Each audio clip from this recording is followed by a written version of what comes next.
আর তো ব্যাপার নেই, এটা একটা মানে খুব দুঃখজনক ঘটনা।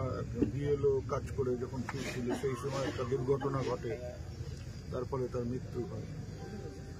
এখানে তার পরিবার, যেমন নিজের স্ত্রী আছে, দুটো বাচ্চা আছে, মা আছে, আবার ভাইয়েরা আছে, ভাইয়েদের পরিবার আছে, একটা একান্নবর্তী পরিবার, তাদেরকে দেখাশোনা করতেন। যে তার হঠাৎ করে এরকম মৃত্যু নিশ্চয়ই সবার কাছে একটা দুঃখজনক ঘটনা। আমাদের মাননীয় মুখ্যমন্ত্রী খবরটা পেয়েছেন এবং সেখানে থেকে খবর এসছে আজকে আমাদের কাছে যে 2 লাখ টাকার চেক একটা এদের পরিবারের হাতে সরকারের পক্ষ থেকে তুলে দেওয়ার বন্দোবস্ত করা, এবং সেই অনুযায়ী আমরা এখানে সবাই মিলে এসে ওনার স্ত্রীর হাতে 2 লাখ টাকার চেক আমরা তুলে দিলাম। দাদা, উনি তো চাকরি করতেন, এখন ওনার পরিবারে তো সেরকম পরিচালনা করার লোক নেই, তো চাকরির বিষয়টা কি ভাবতেন? এটা তো সরকারের যে নিয়ম নীতি আছে, তারপরে মানবিকতার দিক থেকে সবকিছু দেখে কি করতে হবে সেটা নিশ্চয়ই আমাদের সরকার, বিশেষ করে আমাদের মানবিক মুখ্যমন্ত্রী, তিনি এই ব্যাপারে বিচার করবেন। দুটো বাচ্চা আছে, পরিবার রয়েছে, বাচ্চা দুটোকে মানুষ করতে হবে। এখনো চাকরি বেশ কয়েক বছর ছিল। সবকিছু দেখে ভবিষ্যৎ এদের জন্য কিছু নিশ্চয়ই করতে হবে, এবং যাতে পরিবারটা ভেসে না যায় সেই দিকে সবাইকে লক্ষ্য রাখতে হবে। দাদা, এই যে এসআইআর কে নিয়ে আজকে যেমন এর প্ল্যানটা গেল ললিত অধিকারীর, এরকম আরো অনেকেই গেছে, কি বলবেন এই বিষয়টা নিয়ে? পর্যন্ত আমাদের কাছে যেটা খবর, মোটামুটি প্রায় 20-22 জনের মৃত্যু হলো। হ্যাঁ, 29 জনের মৃত্যু হলো আমাদের রাজ্যে এই এসআইআর চালু হওয়ার পর থেকে।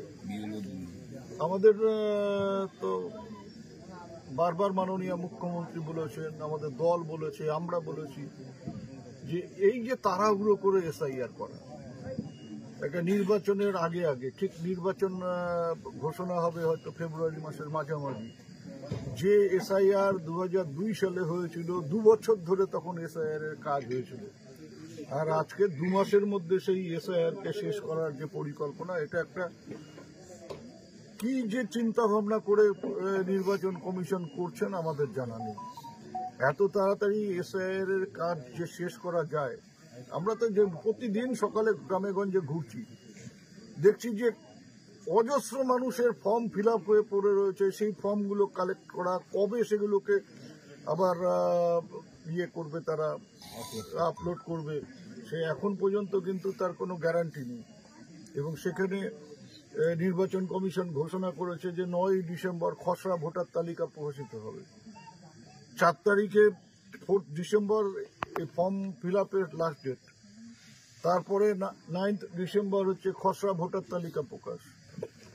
আমাদের তো দেখে সন্দেহ যে 4 ডিসেম্বরের মধ্যে এই যে প্রসেসটা, অর্থাৎ ফর্ম দেওয়া, form fill up, form collection এবং তারপরে আপলোড করা, এই প্রসেসটা 4 ডিসেম্বরের মধ্যে শেষ হবে কিনা সেই ব্যাপারে কিন্তু একটা সন্দেহ মানুষের মনে আছে।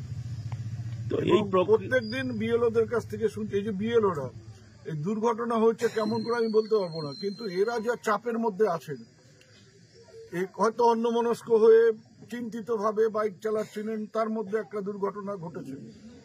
কি হয়েছে আমি জানি না, কিন্তু এটা যদি এরকম হয় যে অন্যমনস্ক হয়েছিলেন, তার ফলে দুর্ঘটনা ঘটেছে, এটা অবাক হওয়ার কিছু নেই।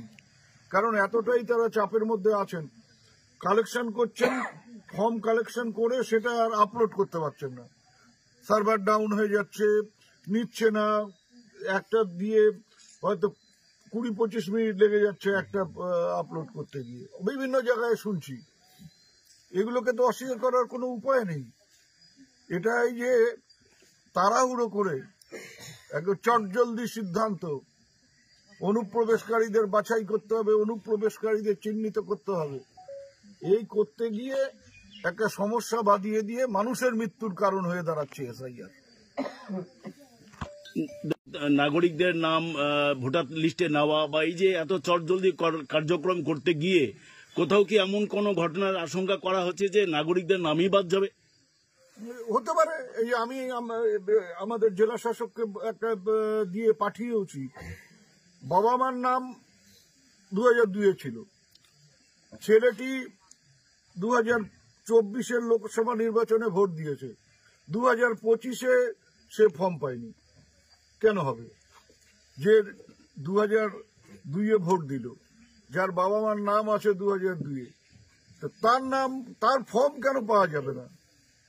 তাকে যদি পরবর্তীকালে কোনো কারণে হিয়ারিং এ ডাকতে হয় আলাদা ব্যাপার, কিন্তু হিয়ারিং এ ডাকারও প্রশ্ন নেই, কারণ বাবা মার নাম যদি 2002 থাকে, লিঙ্ক থাকে, তাহলে তো তাদের ডাকা হবে বলে আমরা শুনিনি।